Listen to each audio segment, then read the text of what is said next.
Is implant good और bad? दांत निकल गया है और आपको बोला गया है कि डेंटल इम्प्लांट करवा लो। फिर दिमाग में कई सारे क्वेश्चंस आते हैं कि क्या डेंटल इम्प्लांट सेफ है या नहीं है, क्या ये नेचुरल टीथ जितना स्ट्रॉन्ग है, क्या बॉडी इसे रिजेक्ट कर सकती है। आज मैं बात करूंगी कि डेंटल इम्प्लांट गुड है या बैड है और किस केस में ये सही चॉइस होती है। हम डॉक्टर्स के पास सबसे कॉमन क्वेश्चंस पेशेंट जो पूछते हैं वो यही होता है कि डॉक्टर साहब इम्प्लांट करवाएं या फिर ब्रिज लगवाएं। चलिए फैक्ट्स के बेसिस पे बात करते हैं। सबसे पहले हम बात करेंगे कि डेंटल इम्प्लांट होता क्या है।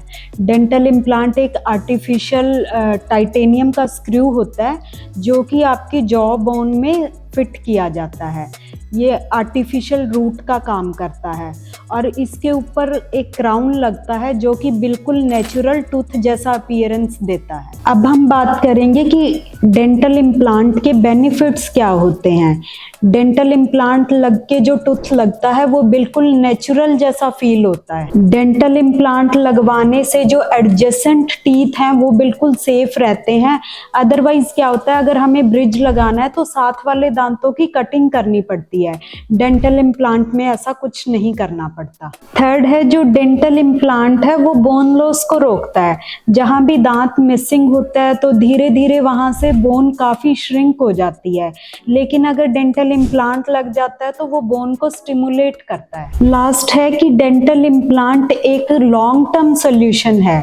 15 से 20 साल या इससे भी ज्यादा चल जाता है अगर आप उसका प्रॉपर केयर करते हैं तो। फिर क्वेश्चन है कि पेशेंट डरते क्यों हैं डेंटल इम्प्लांट से।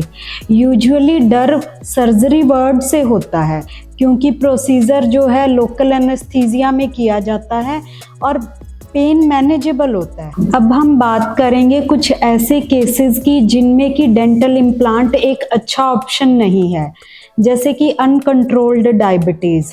अगर डायबिटीज़ आपको थोड़ी सी ज़्यादा रहती है तो उस केस में थोड़ा डिफ़िकल्ट हो जाता है डेंटल इम्प्लांट मैनेज करना। सेकंड है, अगर किसी को सीवियर स्मोकिंग की हैबिट है तो उस केस में डेंटल इम्प्लांट एक अच्छा ऑप्शन नहीं है। Third is severe bone loss. अगर किसी की जॉ बोन बहुत कम है तो उस केस में डेंटल इम्प्लांट बहुत लंबा नहीं टिक पाता है। Last is poor oral hygiene. अगर आप अपने दांतों की अच्छे से सफाई नहीं करते हैं तो डेंटल इम्प्लांट्स में फिर फूड लॉजमेंट और इन्फेक्शन का चांस हो सकता है। नेक्स्ट हम बात करते हैं कॉस्ट की। तो लोग बोलते हैं कि इम्प्लांट महंगा होता है।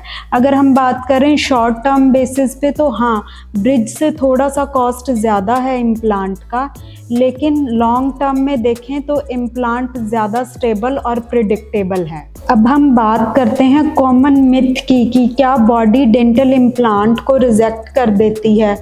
यूजुअली टाइटेनियम बायोकम्पैटिबल मटेरियल है, तो रिजेक्शन अगर कभी भी पॉसिबल होता है तो वो या तो मेडिकल कंडीशंस की वजह से होता है या पुअर ओरल हाइजीन की वजह से होता है। अब हम बात करते हैं कंपैरिजन की ब्रिज और इम्प्लांट की।